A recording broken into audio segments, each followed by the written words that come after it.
My big suggestion to students, particularly through high school, is you can do anything. Choose it for you, not for it is worth it. Just focus on the next Doesn't step. matter what you're doing. Don't be afraid. As long as you're doing something. That is such good advice. I don't think I could see myself doing anything It's a challenging life. Student nights, Wednesday to Saturday. I worked on that house. I racked up every single dollar of debt that I I possibly think could. there's a lot of pressure on high school. Yeah, I kids just these love days, right? working outside. And if money is something that you care a lot In about. hindsight, I've also been a very indecisive But you person. keep looking for roads that have been less It travelled. was just that moment that I knew what I wanted to do.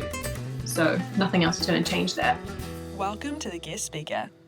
So it's a real pleasure having you here today, Nathan. I've seen you live a few times, followed your work online, and I can't wait to hear your actual real story and behind your life. Your career and professional background involves child counselling, education and neuroscience. You've lectured in human development at the University of Canterbury, served as a board member and senior trainer with the national body responsible for bringing neuroscience research to professionals. For those who don't spend their weekends reading academic journals or who might not have stumbled across you online, you are regularly giving presentations, running workshops, or offering advice to parents, educators, and academics on the link between neuroscience, teaching practice, and behaviour. Yep. Anyone wanting to dive deeper into your work can find you on Nathan Wallis, Neuroscience Educator for Parents on Facebook. That platform alone now has over 99,000 followers, global audience, and it's dedicated to guiding parents by empowering them with knowledge, how their child's brain works, what to expect as they develop, and strategies for supporting them along the way. They can also visit you on your website, Brainy Parenting by Nathan Wallis, where you unpack everything from raising resilient children to navigating alcohol, parties, and everything in between. Yeah.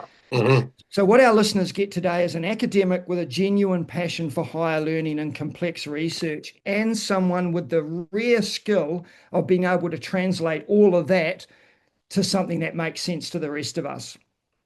What I personally appreciate is that you never preach.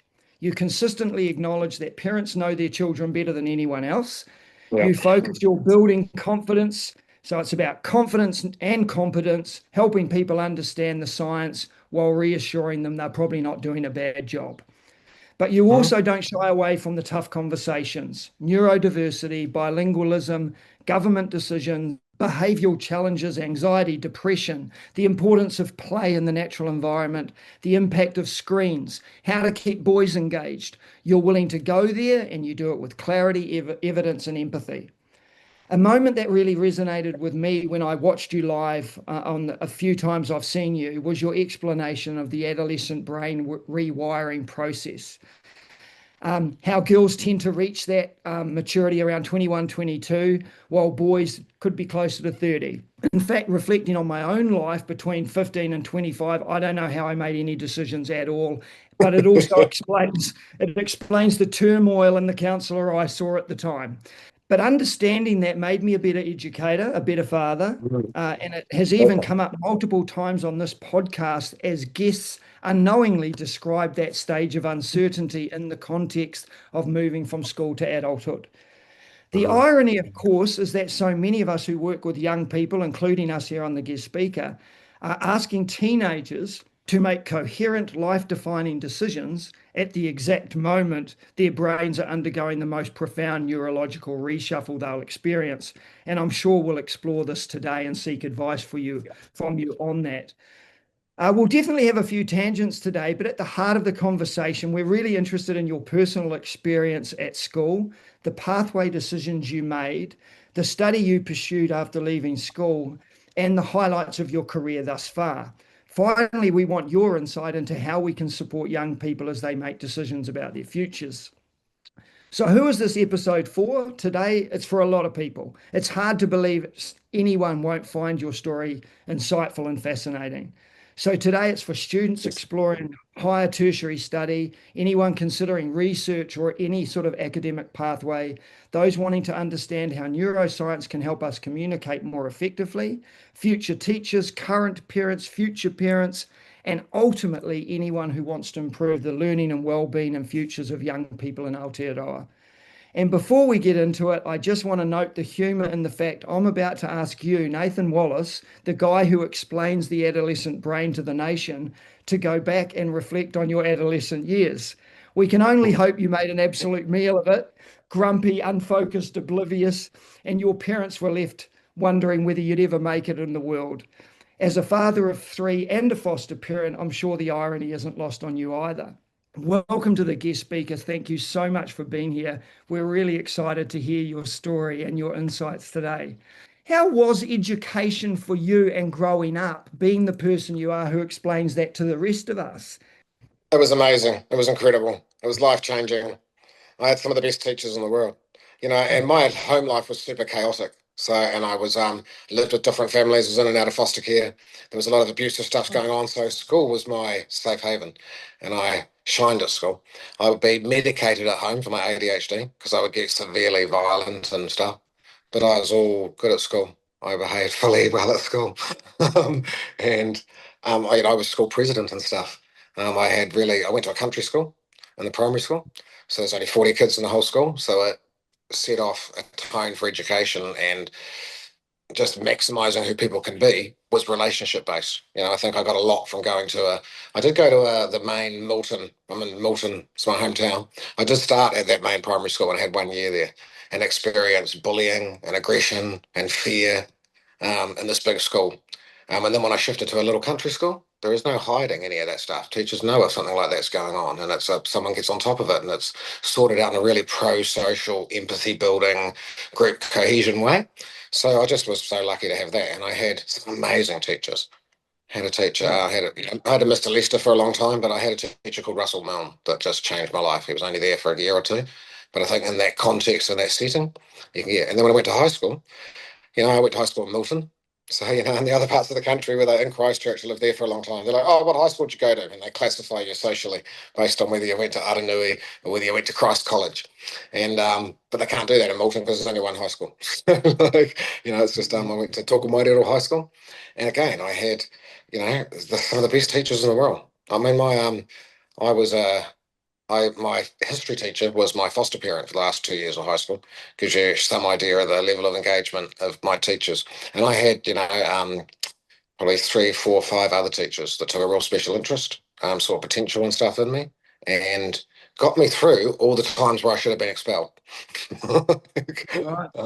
Yeah. Okay. So look, I didn't realise you'd been through the foster care system. We have in the Waikato Kids in Need, who supports foster care kids, and so we've done a lot of work with them. Love it. They're my most passionate group, because the statistics are horrible. Something like over 80% of people in prison have come from the foster care system. It's that neglect. I won't get into that, but it's that neglect that causes all that social dysfunction in the first place. And then we blame the abused child. At some point, they go from being an innocent child to being the big bad wolf, and society just wants to crush them. But yeah, that's another whole topic. But yeah. Well, can I ask you though, Nathan, how did you end up in there? Is that right from a baby, I had a nana who wasn't really my nana, who I spent most of the time with, and she was my nana for the rest of my life, for the rest of her life, and we were always very close. But she did a lot of it for a start. So, and that didn't have to be through the formal foster care system. I just lived at her house most of the time. But she was no biological relative. I think only the one that I went to through school, one of my history teacher was my foster parent, was the only time that we had to engage the foster care system or the social welfare for my placement, because it was a school thing and it had to be official. Before that, it was just actually families that saw how bad it was where I was and made me very, very welcome at their homes. So, and then I would just end up being there and stay 1 night a week at my parents' and 6 night a weeks at the safe place. And so I got some of the foster care as well. So huge kudos to those families. So I had a wonderful time in foster care. I was with families that I'd chosen with, that I liked. You're in a small town, so they couldn't take my mother away from me. I could go and see her at a safe time, and there was no alcohol, and best likely to be around, on Monday or a Tuesday or something. So I still had access. I think kids in foster care now get screwed up because they pick you up from Milton and put you in Auckland and then put you in Whangarei and then they get moved on average 8 times. I didn't have that trauma because I was always in one little town. You mentioned ADHD too, and you said you were able to seek medication. Now, in those days, that would have been not quite medication. I didn't seek medication. I was only 4. It was the people around me trying to fucking control me. I didn't want to be medicated. I just wanted everyone to fucking listen to me. It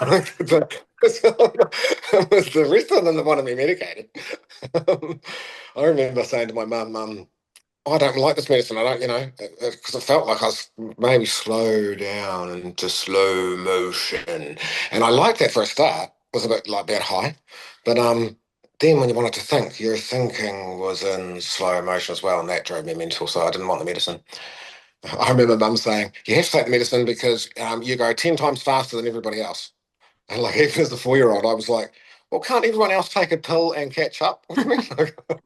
I don't want to be slowed down. Like, yeah. Yeah. But yeah, then the medication went away after that because I didn't like the pills. So finally, mum had some way of controlling me. Because I could smash my head against the wall until it was bleeding because I didn't feel any pain in the back of my head as a kid.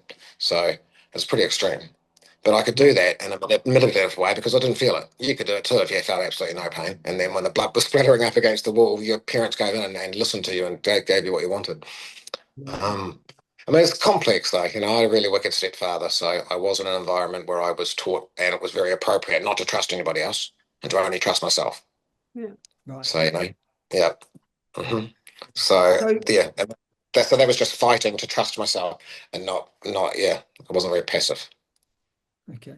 So in amongst that, though, you're loving your learning. You realise probably you had a brain for learning and a way of thinking. Yep. What sort of subjects, Nathan, because we know where you end up, but what sort of subjects were you good at and did you thrive in?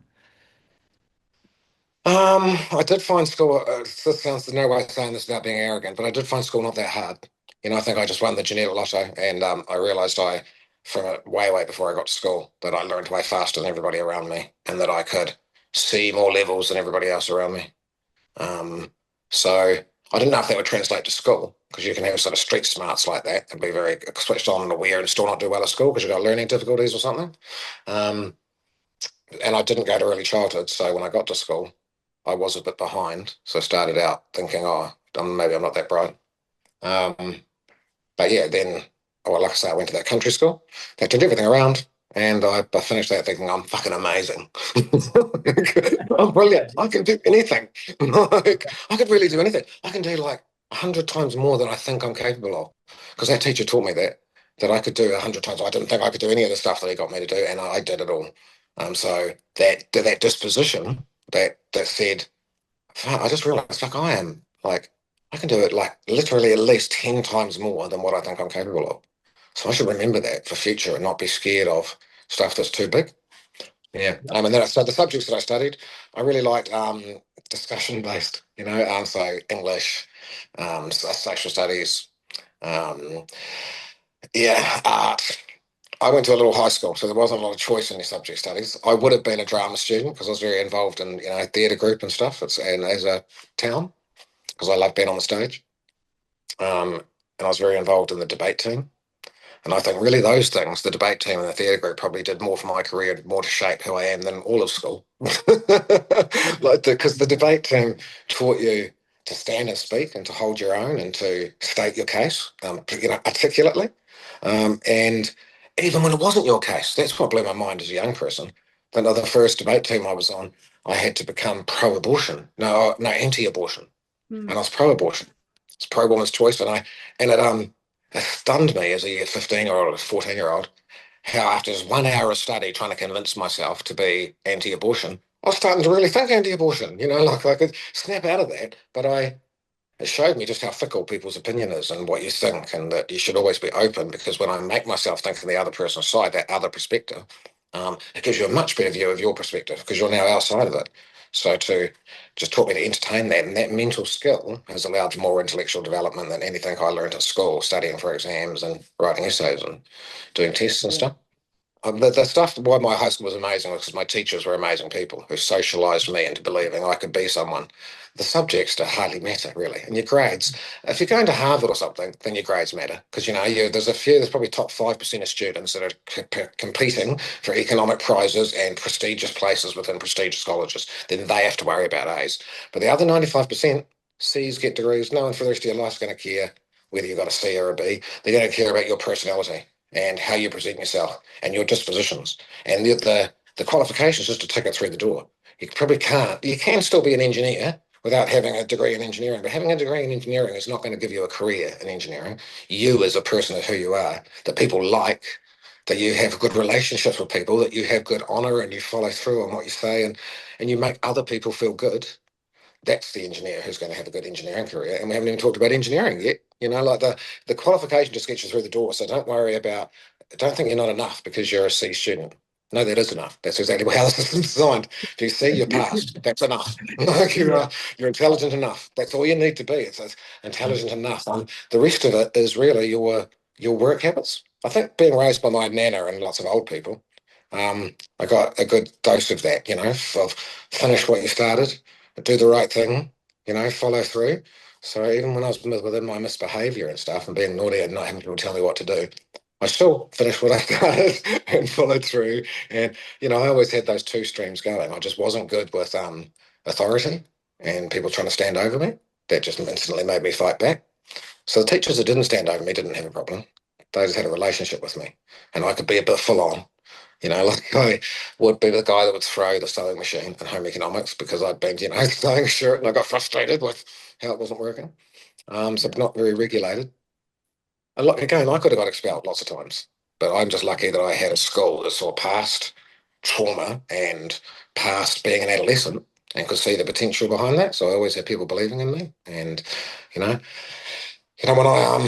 the principal didn't know me very well at one point, early on, and he was going to expel me once. And he told me this on my last day of high school because he had got to know me then because I'd been living with, I'd been the foster child of the history teacher who he was the boss for. So he had got to know me much more and he'd taken me for a class. So he liked me more. Before that, I was just always the kid that was in trouble and stuff. But he wanted to expel me when I was in the fourth form because I was just so much trouble for the school. He couldn't see any potential, that I was a little shit. But he told me that before the end of lunchtime, he had 4 different teachers come to us because he told them that in the morning. He had 4 different teachers come to his office and say, I don't want to work for a school that's going to quit on kids like that. Like Nathan's got more potential than any of the other kids. And if you quit on him, we're quitting on any kid that is slightly a struggle. And that's not why I became a teacher. I didn't become a teacher to quit on kids. I became a teacher exactly for kids like Nathan to help people get through this stupid fucking system that have potential. And he's definitely one of them. So the principal was like, I didn't agree with him, but I couldn't lose 4 teachers. So you never know. But he said, then by the end of high school, when he had been my class teacher and stuff, he said, I can see why there is lots going on in there. I can see how your formative years, like even the foster care system, your great teachers, you can see what's happening to you. Yeah. Can I just go back quickly? When you said there was something about your education and you just realized you were good, I'm just wondering on your insights now with the amount of kids, like at a school I'm near at the moment, they're getting 50% of the reading and writing pass rates. So we've got these kids now not experiencing success because equally, if you had started to think you weren't, well, that's right. You would have I often think if I had older brothers and sisters who were, ducks of the school and stuff, then I would have just thought I was average. And if I thought I was average, I would have been average. So, I think you're right. Are we doing something wrong with those, like the co-recs for literacy and numeracy? Those kids who haven't been through the right... A very small percentage of them will have learning difficulties. They haven't been identified, so they haven't been given the appropriate help and support. Because if you can tie your shoelaces, you've got enough cognition to learn. So the fact that they didn't learn is probably just as much a failure of the system as it is their failure. That's the first thing to understand. That a lot of them will be really gifted at other things that the school has not picked up on. A lot of them will be gifted at music and creation and innovation, things that human beings need and have evolved to do. But the school system tends to want everyone to be engineers. So they have only, they only develop those things. So again, that's a failure of the system. There are musical geniuses. There are nature geniuses. There are lots of different geniuses within that group that can't read or write yet, because I've had immediate family members are in there. The main thing is most of it's trauma. Most of those kids' brains are so fucking wired to be in survival that that's in the opposite place from literacy. So until people I think if you're not dumb, and the belief that you're dumb will be the thing that damages you more than anything else. There's geniuses that can't read and can't write. All humans couldn't read and couldn't write 100 or so years ago. Well, not all, but, only a very small percentage. It's a recent thing. There's lots of examples lived throughout history of people who are really successful if they believe in themselves, even if you're not good at literacy. I was so blessed because the little sweet set of skills that I had is the stuff that school values. So that set me up to have a really good time at school. But, I can't talk about other people's history, but like other people within my family that were really physically based, that are now bloody, high achieving in karate and gone to Olympic Games and stuff, and have had learning difficulties, didn't learn to read. School's something you've then got to endure. So I think for that other 50% is to understand that they're the ones that need more relationship. They're the ones that need consistent teachers, consistent coaches year after year. You've got to build high quality relationships to combat that trauma and that feeling of unsafety. That if you're the other part of the population, the other 50% that learn that stuff have already learned to cope to some degree. So I think they're probably the most traumatized kids, and that's what needs to be addressed, the trauma, not just another bloody literacy program. Yeah, brilliant. I love it. Love it. Hey, so we wrap you up at age, I'm going to go 17, 18. You've finished the journey. Where were you at in terms of where you might go? How did you seek support?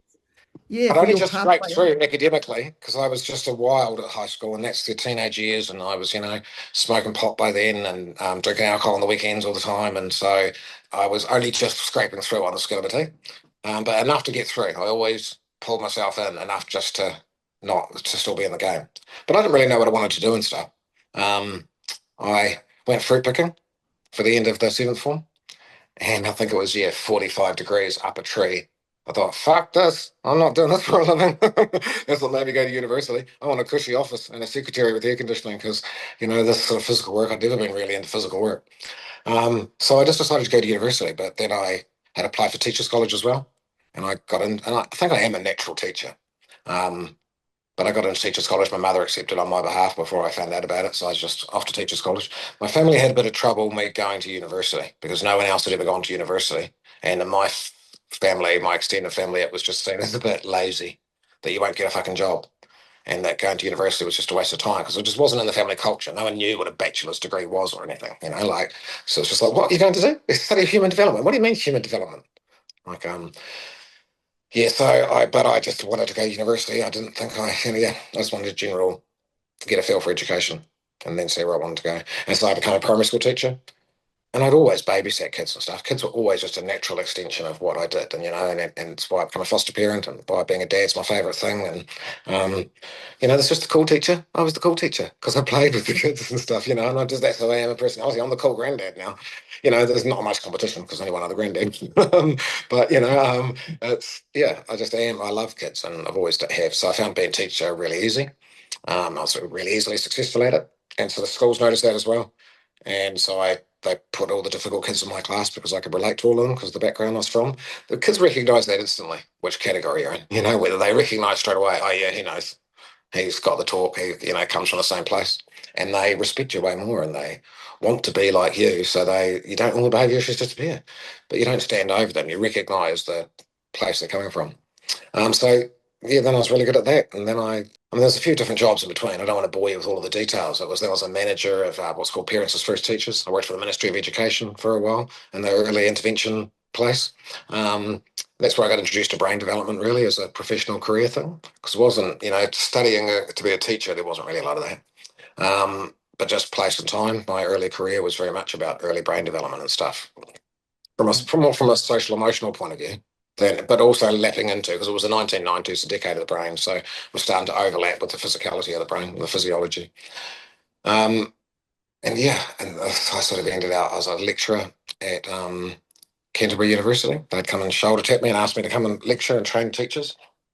And from there, I was the human development lecturer in the Department of Cognition. So neuroscience didn't have its own division. So me and a woman called Miriam McCaleb, who was another researcher and lecturer at Canterbury, we started writing these papers on the application of neuroscientific practice to research. And we started speaking at conferences.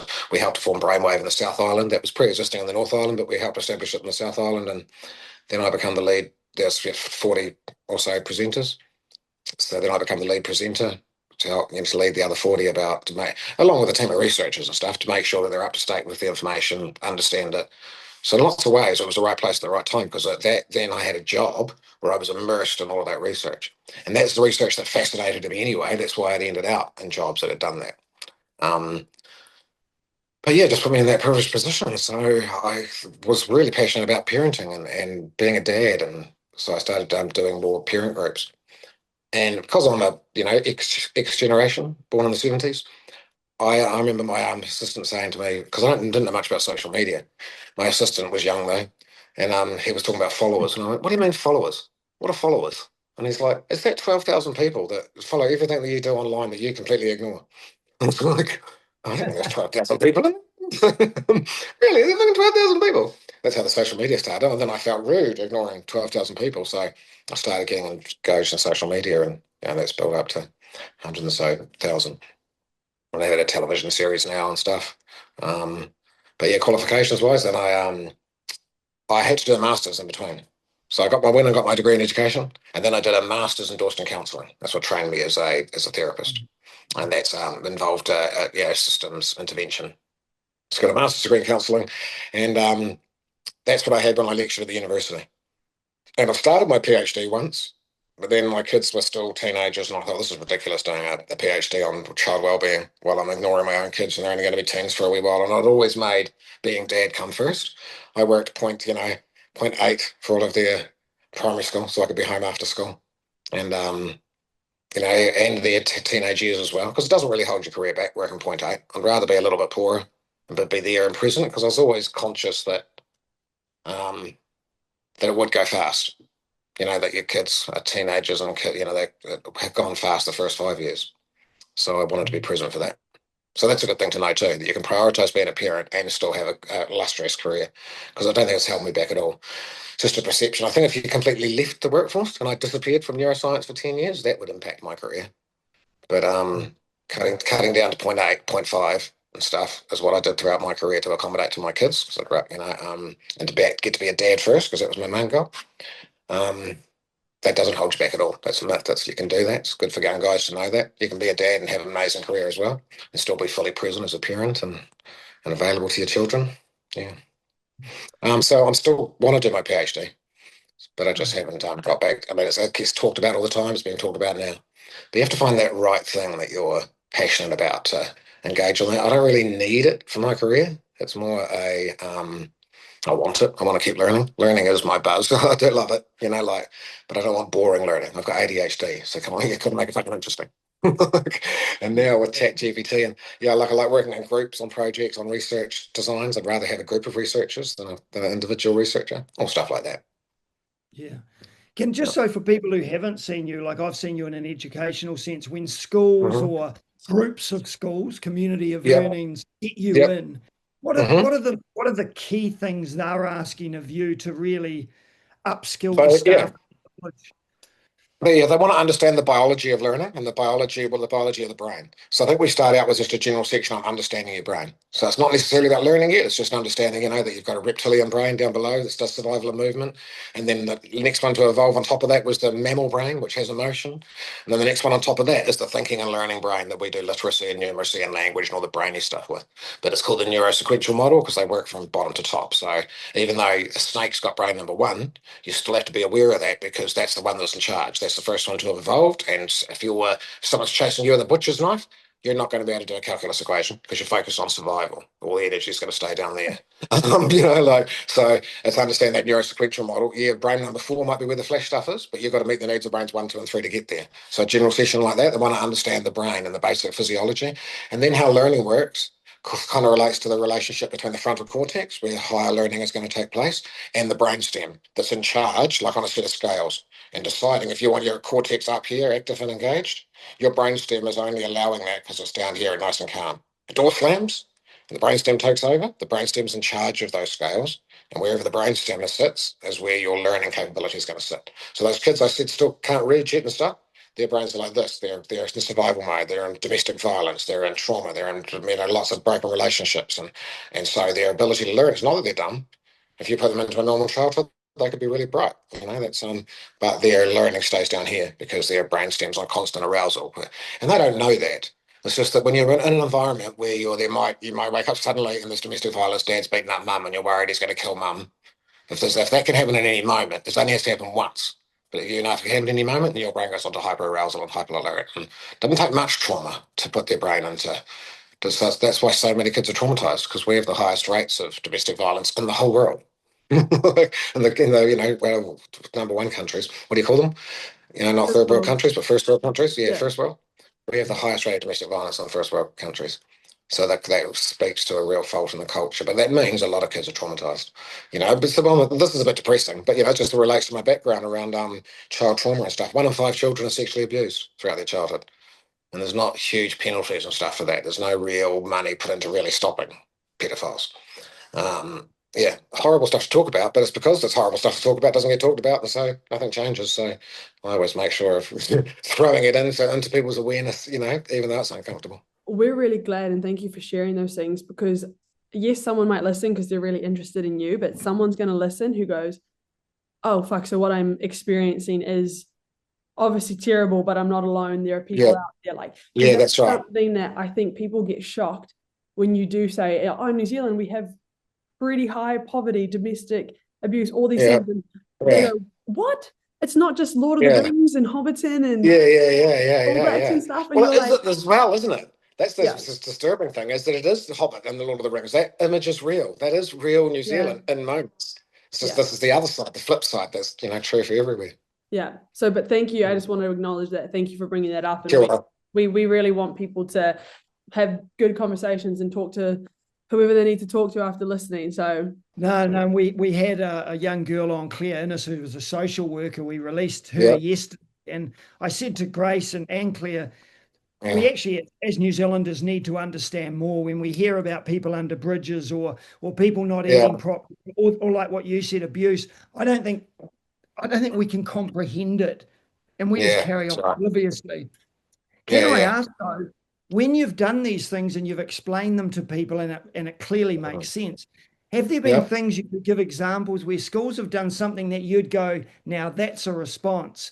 They've actually absolutely. That's why I like to think of teachers as my people, because they do, even despite. I mean, look at this last thing where the government's basically saying, don't fire along Te Reo Māori. And more than half the schools have signed a thing saying, we're going to do Te Reo Māori anyway. That was one of my proudest moments as a New Zealander and as a teacher, that they would put the well-being of the kids first over what the government told them to do, so non-compliance. Everyone's getting a little bit of ADHD. Hallelujah. Because that was exactly the appropriate response to being told to do something that's not evidence-based and research-based, and it's just, race-based politics. So I think teachers, when they understand the importance of relationship, they start putting, if you're talking about secondary schools, they start having you might have always been a year 9 dean, but if for 20 years you've been a year 9 deans, you're really good at transitioning kids from primary school to high school and stuff. But then they'll learn this stuff and go, this is your last year as year 9 dean, because next year you're going to be year 10 dean, and the year after that you're going to be year 11 dean, and then you're going to be year 12 dean. You're going to follow that whole cohort through. So the parents only have one person from the time the kid starts high school to have a relationship with, to remain connected to that high school. It's always going to be you. Yeah, there'll be pregnancies and staff changes and stuff, but that won't make for as much changes as if we're setting out to try and make it you for their whole 5-year journey. And then they could still go to the maths teacher and science teacher and stuff, but there's one anchored relationship. It's what we call in neuroscience the dyad. The dyad's just like a Greek or a Latin word, I think, for the smallest possible social unit, 2 people. So we say dyad to talk about a parent and baby. So try not to say mother and baby, because in human development, the baby is breastfed is clearly an advantage, but there's no research that shows the baby's better off with the biological mother than with anybody else. Well, the research shows over and over again is the human being is better off with the human being who's going to give them the most care and attention. So the baby's got a program not to even attach to the person they breastfeed them. Harlow's monkeys taught us that. Primates aren't attached to who breastfeeds them. We know for humans, we're attached to whoever talks to us the most. So if the Japanese boarder who can't speak English talks to the baby in the first 6 months more than the biological breastfeeding mother who's always on her cell phone and not really talking to the baby, by the time the baby's 6 months old, they are attached to the Japanese male boarder. There's no relation, rather than the biological breastfeeding mother. So we use the scientific term dyad to avoid saying mother and baby. The dyad. Human beings start the dyad. Without a dyad, you die. We had a King Frederick in the 15th century, wanted to know what God's true language was, so confiscated 15 babies, had them born, with people holding knives to the mother's throats. They couldn't make any noise. They went to these extreme lengths, had them wet nursed and stuff, extreme lengths to have 15 babies isolated from all language, so that when they did talk, he would know what God's true language was, because they would speak Latin or Greek. So we know that's ridiculous now, but that's where they thought language come from, a God-given thing. So they wanted to have, if you had no language, what's God's true language? So all of those babies died before they were 6 months of age, even though all of their needs were met, because that shows us how vital interaction is. So human beings are born to look for that dyad. They develop within that dyad. The quality of your dyad is we can statistically predict all of your outcomes for the rest of your life. It's really the foundation, and you don't often remember it, obviously, because it's that first year of life, but it lays the very foundations of who you are as a human being. 50% of you is genes. It's, so 50% of you is already there when you're born, and the environment's not going to change it. That's your temperament and stuff. Like, you did already arrive a person. 50% is enough to be a whole person, right? You were already a person when you got here. And you already had a temperament that had certain traits. And that doesn't change across your whole life. You will consistently remain that person forever. That's the person who's going to die too. You're consistently that person. You go through great changes and growth and stuff, but your temperament is what's with you for your whole life.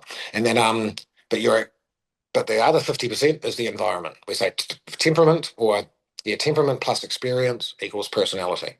So change your experience, you can change your personality really quickly. Personality is easy to change, but whether you're a loving, caring, nurturing early childhood teacher, or whether you're a guard on death row in Houston, Texas, and got to fight and then be aggressive and stuff, your personality will be different in both of those jobs, but the temperament that you bring will be the same when you're a prison guard as it is when you're an early childhood teacher. It's just your personality is going to change, but not the temperament. But that 50% out of that's affected by the environment, so 50% genes, if you like, 50% environment, the most crucial part of that is your early attachment relationship. We can classify you into 4 different types of attachment and stuff, and that predicts all of your outcomes. So, yeah. Sorry, I don't know how we got onto that. I just got onto talking about the dyad, that we're focused on relationships. So if you have a relationship in those early years, you have to have a primary caregiver when you get to early childhood. You have a primary school teacher when you're at primary education. Then you often have a form teacher and stuff. They're basically reflections. And then you're going to get married, probably, most people. And then you'll have a dyad there as well. As human beings, we live within dyads. So when schools know that, why do we change the teacher every year? Why do we try and make work? Why do we make out that high school, we change you every hour to a brand new boss and do that, 20 times a week? Why do we make out that's going to happen in the real world? Because it's not. You're going to be in one primary relationship with mainly one manager who knows you well, and it's going to be relationship based. So that's what school should be doing to get us ready for the world, not worrying about factory line type approach that keeps it sit like a drone. So that's one of the things schools do. They focus on relationship. They have restorative practice. Instead of punishing kids and trying to detention them, which are usually the traumatized kids in the long run, trying to punish those kids into compliance, they have restorative practice, which develops empathy and brings on the frontal cortex for the very people that need it the most. The reason why they can bully someone in the first place is probably from trauma, which has not developed their frontal cortex. So put them in a restorative practice session and make them form relationships and help them to do that and to help them to hear the consequences and stuff. It takes longer, but it's therapeutic, and it actually grows the part of that brain that's not there and stops the bullying.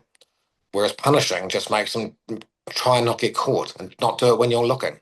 We're just reinforcing the very negative things when we just try and punish things. So, yeah, we've seen schools move from punishment to restorative practice. We see schools focus on relationship. If they still want us to use the old-fashioned method of moving teachers all the time, they at least put in the like I said, the year dean will be the one that follows the cohort through. Or they schools that go a bit further, you might have a homeroom teacher, because the dean is just one for the whole form. But if you've got a homeroom teacher and they're divided into 30, then you're the homeroom teacher for these 30 kids when they come in at year 9. There might be, 3 of you. Like at my school, there was 3 year 9 classes, but those see that way you divide the work. It's not just left up to one dean, but you've got now 3 teachers who will try and be consistent, like your form teacher throughout your whole journey at high school. It just makes things so much better in so many ways. The relationships are so much deeper. It's why kids tend to be good at primary school and they only misbehave when they get to high school. Oh, well, what's the difference? Oh, because at primary school, you tend to love your primary school teacher.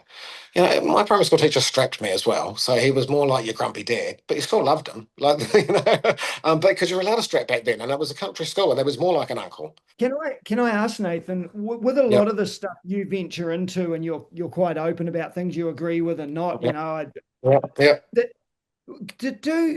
are schools able, do you think, they have billboards out front of their school, the assemblies next week or whatever.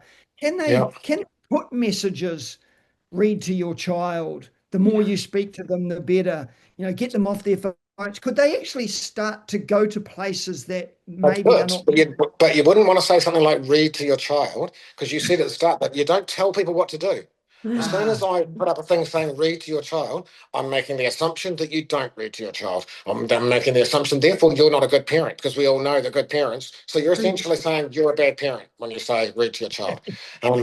When you say something like, the more often you read to the child, the better their literacy is. That's an offering of information.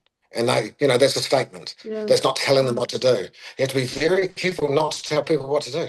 I know this because I've got oppositional defiance disorder. So as soon as you tell me what to do, I'm like, no, get fucked, I'm not doing it. Like, I don't even know what it is yet. So I've learned the way I teach, I never say should. It cracks me up actually when people think teaching is about going, you should, because it's not. That's so the opposite to what teaching is. That shuts down a person as soon as you start saying you should, because you're putting yourself in a superior position above them the not knowing and you the knower.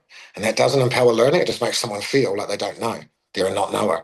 But when you say, man, did you know that? And then you put the information out there, the person can go, wow, that's amazing. And they can choose to pick it up. And you haven't so overtly taught them, telling them you should listen to this. You've just gone, wow, do you know this? And that's, far more what teaching is about. And so any messages, I agree, put messages on the billboard. You are enough, everybody matters.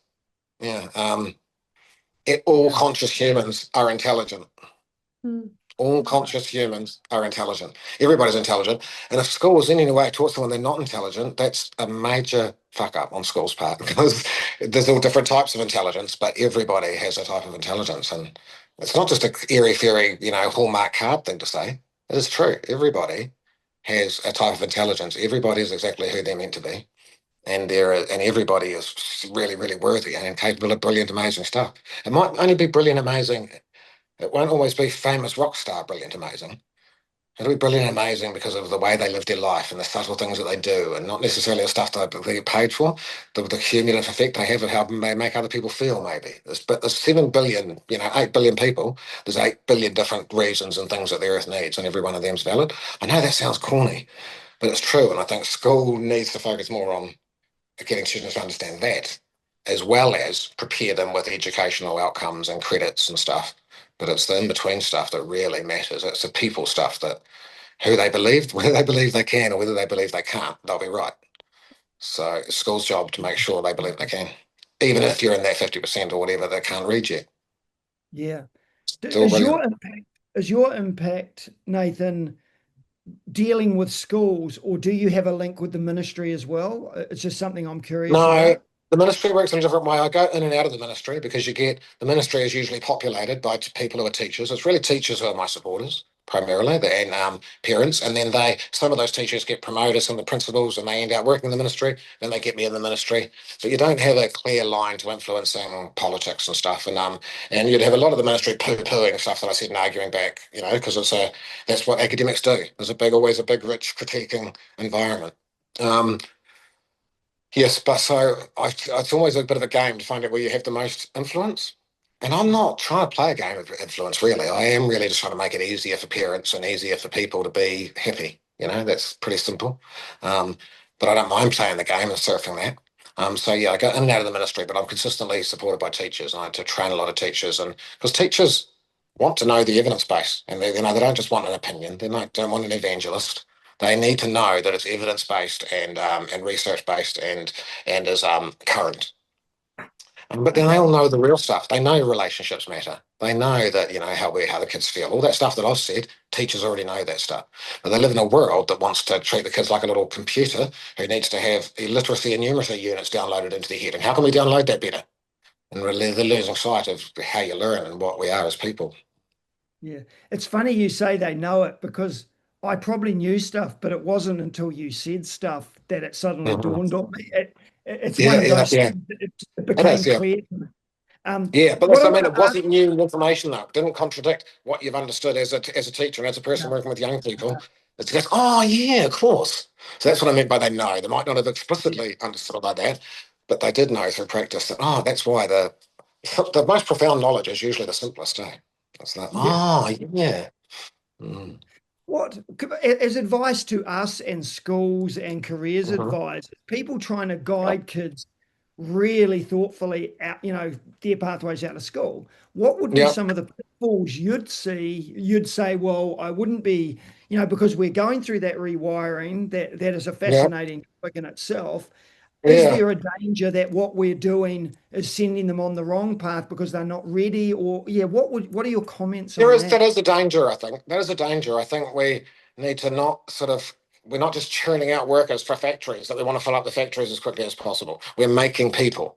So, sometimes if the teenager wants to spend 3 years trying to be a rock star, but they can't all be rock stars. We in our adult brain with our frontal cortex know that they can't all be rock stars. And it just seems ridiculous that they all want to be rock stars. But some of them are going to be rock stars. So if your kid wants to, from 17 to 20, do nothing else but be in a band and go, if he's really going hard, I'd be looking at my kid's dispositions. Are you really going in a band, or are you just playing PlayStation all day and doing nothing? Because we're not going to allow you to do that at 17, because that's going to form bad habits. But if you are actually going to go hard in a band, and you're going to be out practicing, and you're going to be doing free gigs, and you're going to be on street, and you're going, well, I'm going to do everything I can to make this, then absolutely that's a wonderful thing to do from 17. So to keep going, support them in that. You can always go back to do qualifications and stuff. Teenage years are the most creative, innovative years of your whole life. You're never going to be that creative and innovative again. The adult brain is kind of boring. Well, most inventions, just about every single invention that ever advanced humankind in any significant way, come from the brain of a teenager. No adults ever invented anything significant. The car, the steam engine, bloody calculus, Isaac Newton did everything before he was 26.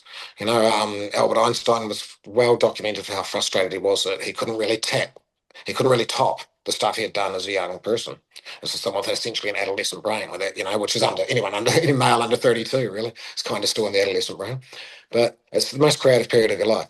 So I think, when we're trying to get them to say, be planned, be plotted, have to go for these grades. You have to try and get really high grades. Turns out high grades don't really matter, for most people. You have to have a plan of where you're going. No, they haven't even invented the job that you're going to do. Of what you're going to be doing in 20 years. They don't even fucking know what it is. It's not even invented. So you don't have to have a plan of knowing what you're going to do. I would focus more on what I do. Focus on dispositions. Focus on what's going to build your character. It was hard because my kids they live in a system. It's all about vacation. Oh, I don't want to get a student loan. So, because I remember trying to get my daughter to do Te Reo Māori. She was like, because I knew she was my eldest and I had less Te Reo Māori when she was little than I did with the other kids. So the other kids were quite fluid, but she was a bit more hesitant. And I know that impacts your identity and stuff when you're the speaker in the family. And so I thought it'd be good for her to go and do that. She was like, no job at the end of that, blah, blah, blah, blah, that analytical job stuff. But sure enough, that's the thing that cemented her identity and made her more of a leader, made her stronger, made her more able to do all the things that so much more than if she'd just gone and done a business course that they got her to click off tickets for and learn how to fill out bloody GST forms and shit, which she would have just learned on the job anyway. So a business course in comparison to doing Te Reo Māori, and yet we live in a world that says don't worry about. So I would say don't worry about getting ready for your job, develop who you are. Learning a second language, any second language, is going to do more for your brain than any other thing known to human research. There is nothing else you can do. The rest of it's all about the dyad. You can't change your first 3 years, right? But the second biggest influence out of all of the research is moving from monolingual to bilingual. That changes your brain structure more than any other known thing. So go and learn another language. That will set you up to be more intelligent, more creative, more able to regulate your emotions. It's the best brain thing that you could do. I would focus on those sorts of things. I think being a teacher and being a counsellor gave me relationship skills that I can use in every single job I go to after that. When you're an early childhood teacher, you have to so intricately know the development of humans, and you have to pace yourself down way slow because you're working with young people, and so you can see it happening in front of you on multiple examples. It then makes you really good at relationships with everybody else. Because, now you understand that relationship with much more depth. Even now the person's 67, they were still that 2-year-old once, when you understand how that stuff develops. So, it just gives you a degree in relationships. I would say, even if you never want to work in an early childhood centre, a degree in early childhood education is really powerful. So, focus on developing your character and your skills. Your qualifications are just something you do in the background. So I still went to university. So I thought, I'll just have a BA at the end. I don't need to decide what I'm going to do.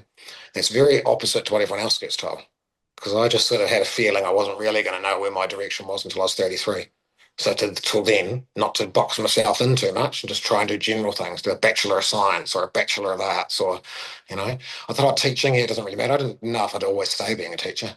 It's not that well paid, But I knew that the skills of being a teacher would make me a better dad as well. So it was never going to be a bad thing to have done to learn to be a teacher. You know, so there you get my focus, mate. What I mean is it's not focused on qualifications and stuff. Unless you are in that 5% that wants to be at Harvard University and stuff, then you do have to follow that degree pathway and that what percentage you get. And you know, my son is doing his, I probably don't want to talk about it, but he's doing his MBA. So he has to be very focused on those degrees and the number that you're getting on the test and stuff and that more traditional style of education. But what I would have focused on with all of my children are their dispositions. Do they love themselves? Do they love other people? Do they have a basic respect for humankind? You know, do they know how to regulate themselves? Are they good? Are they polite? All those things that make you a nice person to be in the world and that makes people like you. That's the most important stuff. And Nathan, Yeah. loving all of that, obviously, even with that, when you're saying that 5% that might want to go a more academic route, what we're learning, like we're speaking to people who are doing medicine at Otago versus Auckland, and Auckland's actually started doing a big, like 25% of if you go to first or second year is based on an interview, because we don't need doctors who go, you have this, this, and this. Like we need doctors who you're gonna die. Listen. So it's like all those empathetic things are coming through, and even if you are applying to the Harvard, you need to write a good essay and have all these things to draw on. So it's like even in those areas, we're seeing an increase across all different industries of like just being a good person. And that also, if we have students listening, if someone recognizes it in you and they just like you for some reason, I'm sure you've both had it, I've had it, where they go, I'm going to help you, Grace.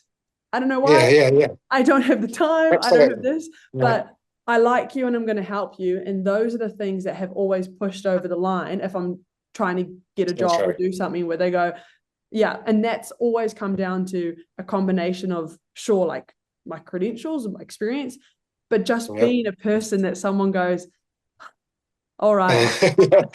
I'll help I you. like you. I want to work with you. Yeah. And you've actually, that was wonderful, because you've actually done it again, I think, Nathan, because you've explained something I couldn't make sense of.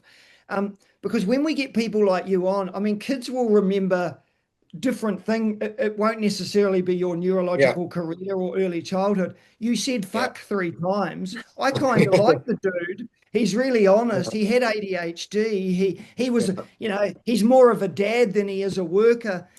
And by doing these interviews, we're actually showing people the human, not the pamphlet early childhood or the pamphlet. You could work in neuroscience. And I think it's the key, because it was in classrooms when people like you would arrive, it was the kids' eyes flash up. And with you, it was probably when you talked about your early life, there would have been kids that suddenly listened because they had the similarity. They had that connection with you, and suddenly you made sense.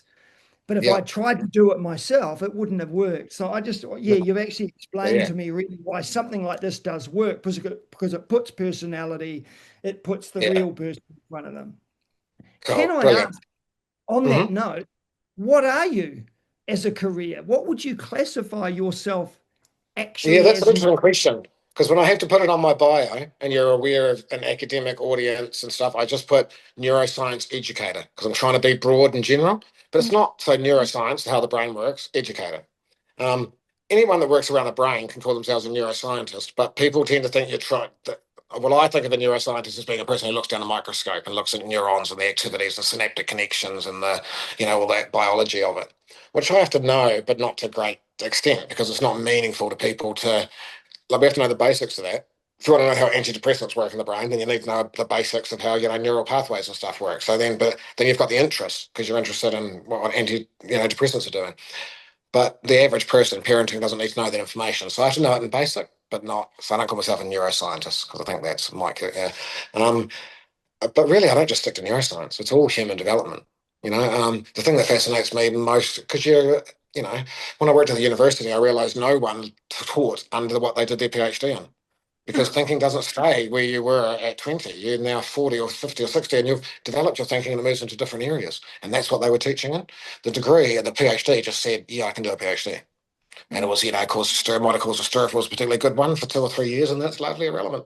After that, you'll just doctor someone. And that's what why it's worth doing. So now I'm into consciousness. And I really love a guy called Sir Roger Penrose. I think he's the new Stephen Hawking. And he talks about consciousness being, it's really bringing mysticism, or being, half my family's Māori, so being a Māori and the mystical idea of that, and the ideas you get for the Aotearoa and the gods and stuff, and the creation of the earth and all of that, and coming from Te Kore, the darkness. And then you get the scientific, on the other side. And so we're living in an age of science where those kind of coming together. And Sir Roger Penrose, he won a Nobel Prize in 2022, I think. But he talks about how consciousness is universal and everything, like a fundamental part of the universe. And the brain doesn't create consciousness, but it's said like a radio receiver taps into consciousness. And so that very much fits with most Indigenous people's understanding of it. They just didn't measure it and stuff. Whereas he talks about these microtubules in the brain where quantum things happen, on the quantum level, a very small level. So that human consciousness is quantum, and it connects it to that whole field. That's what I'm interested in now. But that's just about understanding humans, because I'm really interested in how humans are. But when I do parent talks, I tend to aim that to the audience. And so I wouldn't get to talk much about consciousness, because most of them would be, what the fuck? But so we talk about, because I find the 1990s and the stuff I've talked to you about, the neurosequential model, the 4 brains in your head, the way learning works in relationship to stress, and stress wins. So, calm the kid. This is why the more they love their teacher, the more better they do in the subject, because the calmer they are. All of those basics, for they're 30 years old, people still don't know. So I find rather than follow my interest, which is consciousness, and lose most of the audience, I tend to talk about what I think they want to hear the most, right? Because it's about them, not me. So we talk about those same things again. But I very much feel the room and can work out what, when you've got teachers, they know much more about that. So if a room full of teachers is different from a room full of parents. But even the parents, you tend to get, 100,000 followers is not a lot when you compare it to Kim Kardashian and stuff, but I tend to have very academic, research-based, quite dedicated, and I've got very intelligent followers. So the parents that come along that know it through Facebook and stuff, some of them just come from the local school, but they tend to be they tend to be not dumb. Like they are fairly informed and stuff. And so, and them and teachers, and I feel the room to see what they want to know and, adjust it according to that. But I love training teachers. Sorry, did I get off track? No, this is great.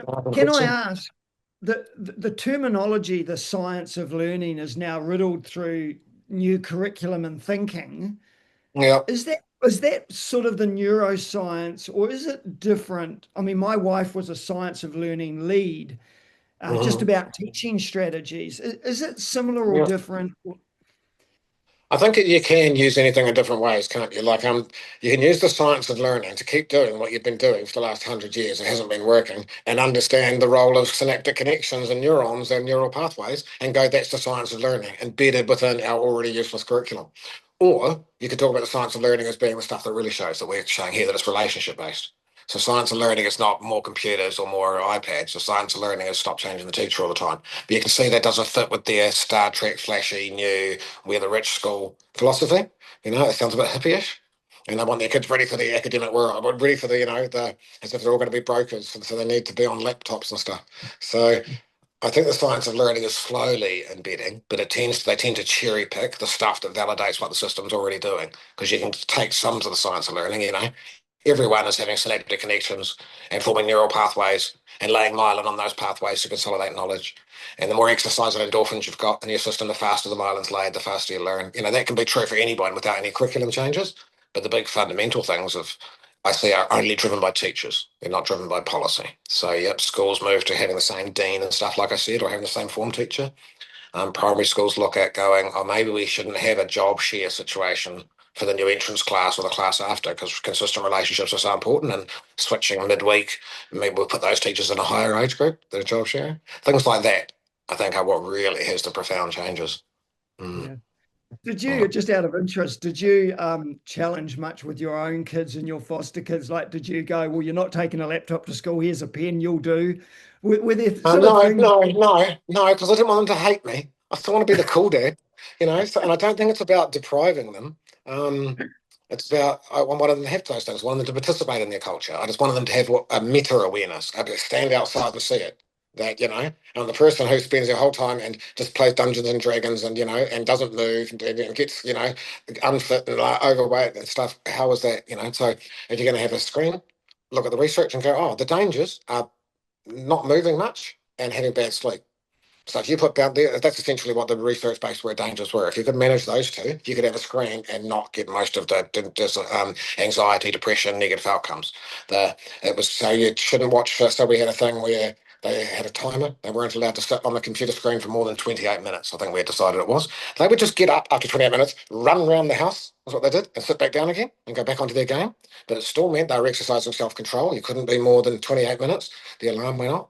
They recognised that being on there and looking at a screen without looking to the real world for more than 28 minutes was going to start screwing your brain and stuff. It achieved lots, even though to other people it looked a bit mandatory that the alarm would go off and they would get up and run around the house and sit down again and carry on with the PlayStation, because it was their Saturday, and if that's what they wanted to do and how they wanted to spend their time.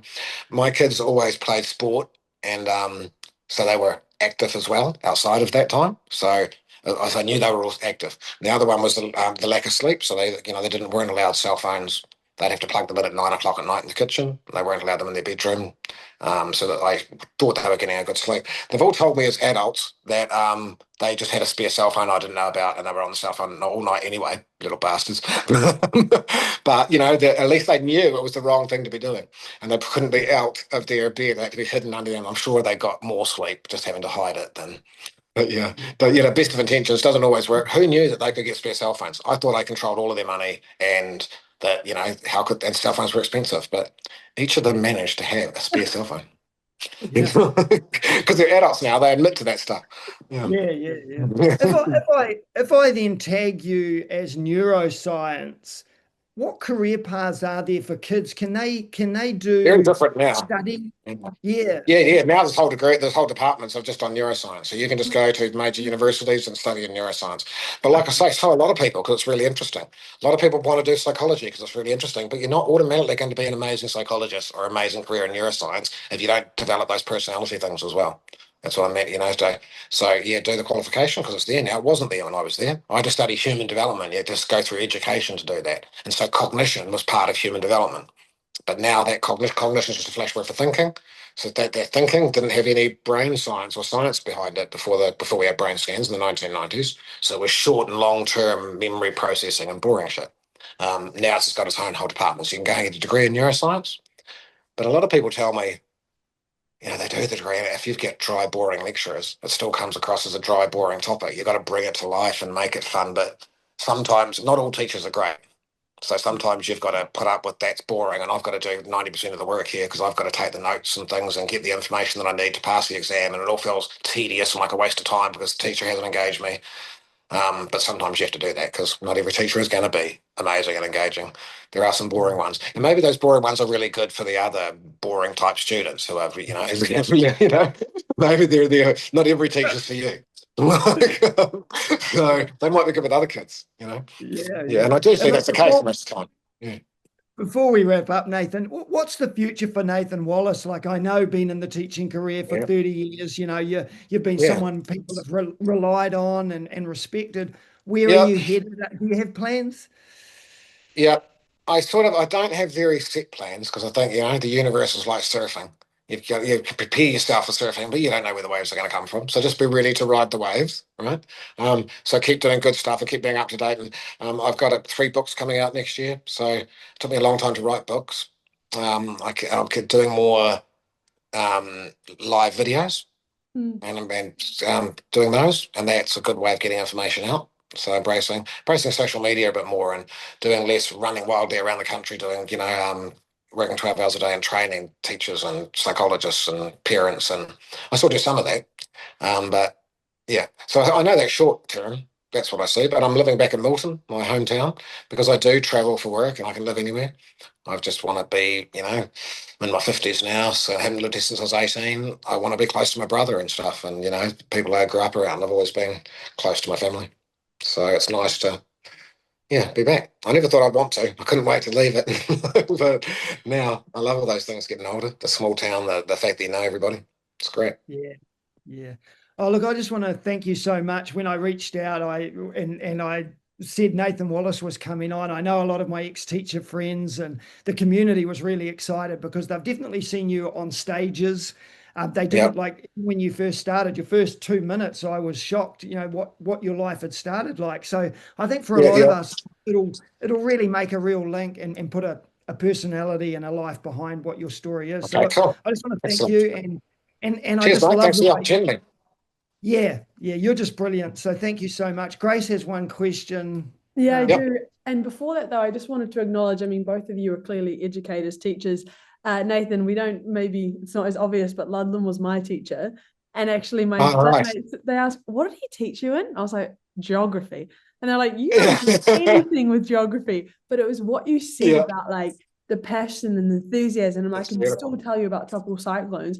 And so what I'm loving hearing you both speak and just knowing my experience with Ludlam is like, it's that dyad you spoke of. That's the big takeaway from this conversation. And I think that to coaches I've had or the sports psychologist I had or something, and it's that dyad you talk about. And if that's the only thing I take away, and I'm sure other people will, just thank you for that amongst everything.